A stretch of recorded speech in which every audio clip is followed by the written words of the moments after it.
Hello hi అండి, welcome to our channel. Telangana ఎడ్సెట్కి సంబంధించి మనకు ఫేజ్ 1 అయితే కంప్లీట్ అయిపోయింది. ఫేజ్ 2కి సంబంధించి మనకైతే డేట్స్ అయితే రిలీజ్ అయ్యాయి. ఫస్ట్ ఫేజ్లో సీట్ రానటువంటి క్యాండిడేట్స్ ఎవరైతే ఉన్నారో మీరు మళ్ళీ సెకండ్ ఫేజ్లో వెబ్ ఆప్షన్స్ అనేది పెట్టుకోవచ్చు.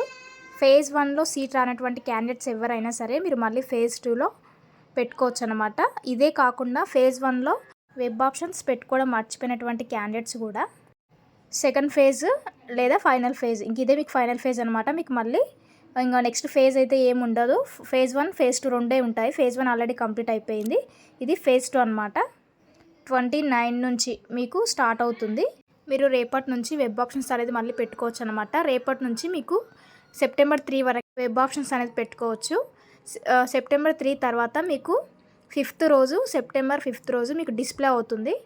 అంటే ఎవరెవరైతే వెరిఫై అయ్యిందో, ఎవరెవరిదైతే వెబ్ ఆప్షన్స్కి వాళ్ళ సర్టిఫికేట్స్ అన్నీ వెరిఫై అయ్యాయో వాళ్ళైతే డిస్ప్లే అవుతుంది. నెక్స్ట్ మనం ఇంకా ఏమైనా మిస్టేక్స్ ఉంటే ఇన్కమ్ కానీ లేదంటే క్యాస్ట్ కానీ లేదంటే ఏదైనా ప్రాబ్లం ఉంటే మనం ఈమెయిల్ ద్వారా వాళ్ళనైతే కాంటాక్ట్ అయ్యి మనం మెయిల్ చేసి మన ప్రాబ్లమ్ అయితే మళ్ళీ కరెక్షన్ అనేది చేసుకోవచ్చు. తర్వాత next exercising web options phase 2 మనకు 6 to 8 అంటే సెప్టెంబర్ 6 నుంచి 8 వరకు అయితే ఛాన్సెస్ ఉన్నాయి. 6 to 8 మనం వెబ్ ఆప్షన్స్ పెట్టుకోవడానికి ఛాన్స్ అనమాట. ఎవరికైతే ఫేజ్ 1లో సీట్ రాలేదో లేదంటే ఫేజ్ 1లో రిజిస్ట్రేషన్ చేసుకోకుండా సర్టిఫికేట్ వెరిఫికేషన్ చేసుకున్నటువంటి క్యాండిడేట్స్ ఇంకా ఎవరైతే ఉన్నారో ఫేజ్ 1లో చేసుకున్నా కూడా ఇంకా అప్రూవ్ అవ్వకుండా ఏదైనా ప్రాబ్లం వల్ల ఆగిపోయినటువంటి క్యాండిడేట్స్ ఎవరైనా సరే మీరు ఫేజ్ 2లో మళ్ళీ చేసుకోవడానికి అయితే మీకు అవకాశం అయితే ఉంటుంది. కాబట్టి మీరు 29 అంటే రేపటి నుంచి 3 వరకు అయితే చేసుకోవచ్చు. నెక్స్ట్ మీరు 6 నుంచి 8 వరకు వెబ్ ఆప్షన్స్ అంటే సెకండ్ ఫేజ్కి సంబంధించి వెబ్ ఆప్షన్స్ అనేది పెట్టుకోవచ్చు. ఆ తర్వాత మీకు ఎడిట్ ఆప్షన్ అనేది 9th అంటే సెప్టెంబర్ 9th నుంచి వెబ్ ఆప్షన్స్కి అయితే టైం ఉంటుంది. మీరు వెబ్ ఆప్షన్స్ పెట్టిన తర్వాత ఈ ప్రాసెస్ అంతా కంప్లీట్ అయిన తర్వాత ఎవరెవరైతే సెలెక్టెడ్ క్యాండిడేట్స్ ఎవరైతే ఉంటారో అంటే వాళ్ళ కాలేజ్ వైజ్గా ఏ కాలేజ్లో సీట్ అలాట్ అయిందని మనకు 12వ తారీఖు రోజు అంటే 12th రోజు మనకైతే తెలుస్తుంది అనమాట. 9th రోజు వెబ్ ఆప్షన్స్ కంప్లీట్ అయిన తర్వాత 12th రోజు మనకు ఏ కాలేజ్లో సీట్ అలాట్ అయిందో మనకైతే ఫోన్కి నార్మల్ మెసేజ్ అయితే వస్తుంది. ఒకవేళ నార్మల్ మెసేజ్ రాకుంటే మనం మన యొక్క డీటెయిల్స్తో లాగిన్ అయిన తర్వాత మనమైతే చెక్ చేసుకోవచ్చు అనమాట. సో మనకు 12th రోజు మన యొక్క సెలెక్టెడ్ క్యాండిడేట్స్ లిస్ట్ వచ్చిన తర్వాత అంటే మనకి ఏ కాలేజ్లో సీట్ అలాట్ అయిందో మనకు 12th రోజు తెలుస్తుంది కదా. నెక్స్ట్ 15th నుంచి 19th వరకు మనకు అలాట్ అయినటువంటి కాలేజ్ ఏదైతే ఉందో ఆ కాలేజ్లో మనం సెల్ఫ్ రిపోర్టింగ్ అనేది చేయాల్సి ఉంటుంది. అంటే మనకు ఆ కాలేజ్లో నచ్చినా నచ్చకున్నా ఖచ్చితంగా సెల్ఫ్ రిపోర్టింగ్ అనేది చేయాలి. మీరు ఒకవేళ బీఈడీ చేయాలనుకుంటే సెల్ఫ్ రిపోర్టింగ్ చేయాలి. మీకు నెక్స్ట్ ఫేజ్ అనేది ఉండదు. ఇదే ఫైనల్ ఫేజ్ కాబట్టి మీకు ఇప్పుడు నెక్స్ట్ వచ్చినటువంటి కాలేజ్ ఏదైతే ఉందో అక్కడ మీరు సెల్ఫ్ రిపోర్టింగ్ అనేది చేయండి. ఇంకొకటి ఫేజ్ 1లో సీట్ వచ్చినటువంటి క్యాండిడేట్స్ ఎవరైతే ఉన్నారో మీరు ఆ కాలేజ్తో సాటిస్ఫై అవ్వకపోతే ఫేజ్ 2లో ఇప్పుడు వెబ్ ఆప్షన్స్ పెట్టుకోవడానికి మీకు మళ్ళీ ఛాన్స్ ఉంటుంది. ఫేజ్ 2లో సీట్ అలాట్ అయిన తర్వాత మీకు సెకండ్ ఫేజ్లో ఏ కాలేజ్ అయితే వస్తుందో ఆ కాలేజ్లోనే మీరు సెల్ఫ్ రిపోర్టింగ్ అనేది చేయాల్సి ఉంటుంది. ఫస్ట్ ఫేజ్లో మీరు సెల్ఫ్ రిపోర్టింగ్ చేయకుంటే మీకు ఆటోమేటిక్గా అక్కడ సీట్ అనేది క్యాన్సిల్ అయిపోతుంది. కాబట్టి మీరు ఇప్పుడు మళ్ళీ సెకండ్ ఫేజ్లో వెబ్ ఆప్షన్స్ అనేది ఇవ్వాలి. ఏదో ఒక కాలేజ్లో సీట్ మాత్రం ఉంటుంది. మీరు ఒకవేళ ఫస్ట్ ఫేజ్లో వచ్చిన కాలేజ్తో సాటిస్ఫై అవ్వకుండా సెకండ్ ఫేజ్ పెట్టారు కాబట్టి సెకండ్ ఫేజ్లో సీట్ రాకుంటే మీరు ఫస్ట్ ఫేజ్లో సెల్ఫ్ రిపోర్టింగ్ చేశారు కాబట్టి మీకు ఫస్ట్ ఫేజ్లో వచ్చినటువంటి కాలేజ్ మాత్రమే ఉంటుంది. సెకండ్ ఫేజ్లో రాలేదు కాబట్టి సెకండ్ ఫేజ్లో ఏముండదు.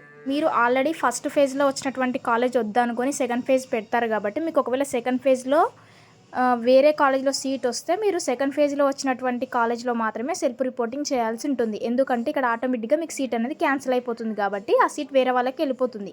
మీకు సెకండ్ ఫేజ్లో ఏ కాలేజ్ అయితే అలర్ట్ అయిందో మీరు అక్కడ సెల్ఫ్ రిపోర్టింగ్ అనేది చేయాల్సి ఉంటుంది. మీకు ఫేజ్ 1లో వచ్చిన కాలేజ్ నచ్చకుండా ఫేజ్ 2లో వచ్చిన కాలేజ్ నచ్చకుంటే మీరు మొత్తానికి బీఈడీ అనేది చేయడానికి రాదు. కాబట్టి మీరు ఏదో ఒక కాలేజ్తో సాటిస్ఫై అయ్యి జాయిన్ అవ్వాల్సి ఉంటుంది. చాలామంది అడుగుతున్నారు ట్యూషన్ ఫీజు మొత్తం పే చేయాలా, ఇంత ట్యూషన్ ఫీజు పే చేస్తే మాకు స్కాలర్షిప్ వస్తుందని. స్కాలర్షిప్కి ట్యూషన్ ఫీజుకి ఎలాంటి సంబంధం ఉండదు. ట్యూషన్ ఫీజు అనేది మనం 2 yearsకి కలిపి కడుతున్నటువంటి కోర్స్ ఫీజు అనమాట. మనం కాలేజ్లో జాయిన్ అయ్యి ఫస్ట్ సెమ్ కంప్లీట్ అయిన తర్వాత మనం స్కాలర్షిప్కి అనేది అప్లై చేసుకోవాల్సి ఉంటుంది. స్కాలర్షిప్ వేరు, రియంబర్స్మెంట్ వేరు. మీరు మొత్తం ట్యూషన్ ఫీజు పే చేసినా కూడా మీ స్కాలర్షిప్ రియంబర్స్మెంట్ అనేది వస్తుంది. మీకు ఇంకా ఇన్కమ్ సర్టిఫికేట్లో ఎవరిదైనా హయ్యర్ అని ఉంటే దాన్ని లోవర్గా చేంజ్ చేసుకోండి. హయ్యర్ ఉంటే మాత్రం పేరెంటల్ ఇన్కమ్ దగ్గర హయ్యర్ ఉంటే మీకు స్కాలర్షిప్ అనేది రాదు. ఎవరైతే పేరెంట్స్ గవర్నమెంట్ ఎంప్లాయీస్ ఉంటారో 2 lakhs అబోవ్ ఉన్న వాళ్ళకి ఇన్కమ్ హయ్యర్ అని చూపిస్తుంది. వాళ్ళు మాత్రమే హయ్యర్ అని ఉంటుంది, మిగతా వాళ్ళందరికీ లోవర్ అనే ఉంటుంది. ఒకవేళ లోవర్ లేకుంటే లోవర్కి చేంజ్ చేసుకోండి. సెకండ్ ఫేజ్లో పెట్టేవాళ్ళు కూడా. హయ్యర్ ఉన్న వాళ్ళకి స్కాలర్షిప్ రియంబర్స్మెంట్ 2 రావు కాబట్టి దాన్ని అయితే ఖచ్చితంగా చేంజ్ చేసుకోవాల్సి ఉంటుంది. సో రేపటి నుంచి మనకు సెకండ్ ఫేజ్కి సంబంధించినటువంటి సర్టిఫికేట్ వెరిఫికేషన్ అనేది స్టార్ట్ అవుతుంది. ఇంకా ఎవరైనా సర్టిఫికేట్ వెరిఫికేషన్ కూడా చేసుకోకుంటే రేపటి నుంచి అనేది చేసుకోవచ్చు. 29 నుంచి 3 వరకు మనకు సర్టిఫికేట్ వెరిఫికేషన్ అనేది అయిపోతుంది. ఆ తర్వాత 5th రోజు మనకు ఎవరెవరైతే క్యాండిడేట్స్ ఏమైనా మిస్టేక్ చేస్తే మనం ఆ రోజు మళ్ళీ కరెక్షన్ అనేది చేసుకోవచ్చు. తర్వాత మనకు 6th నుంచి 8th వరకు వెబ్ ఆప్షన్స్ అనేది పెట్టుకోవడానికి ఛాన్స్ అయితే ఉంటుంది. ఆ తర్వాత 9th రోజు డిట్ ఆప్షన్ అనేది చేసుకోవచ్చు. తర్వాత సెలెక్ట్ అయినటువంటి క్యాండిడేట్స్ అంటే ఏ కాలేజ్లో సీట్ అలాట్ అయిందో కాలేజ్ వైజ్గా మనకైతే సీట్ అలాట్మెంట్ జరిగిన తర్వాత మన ఫోన్కి అయితే మెసేజ్ వస్తుంది. మనకు అది 12th రోజు జరుగుతుంది. తర్వాత 15 నుంచి 19th వరకు మనం సెల్ఫ్ రిపోర్టింగ్ అనేది చేయాల్సి ఉంటుంది. ఇది సెకండ్ ఫేజ్కి సంబంధించి సెకండ్ ఫేజ్ లేదా ఫైనల్ ఫేజ్ అనమాట. దీని తర్వాత స్పెషల్ ఫేజ్ అనేది ఉంటుంది. స్పెషల్ ఫేజ్ అంటే అడ్మిషన్స్, స్పాట్ అడ్మిషన్స్ ఉంటాయి కదా.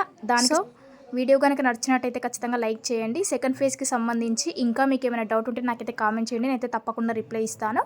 మరిన్ని అప్డేట్ కోసం ఛానల్ అయితే సబ్స్క్రైబ్ చేసుకోండి.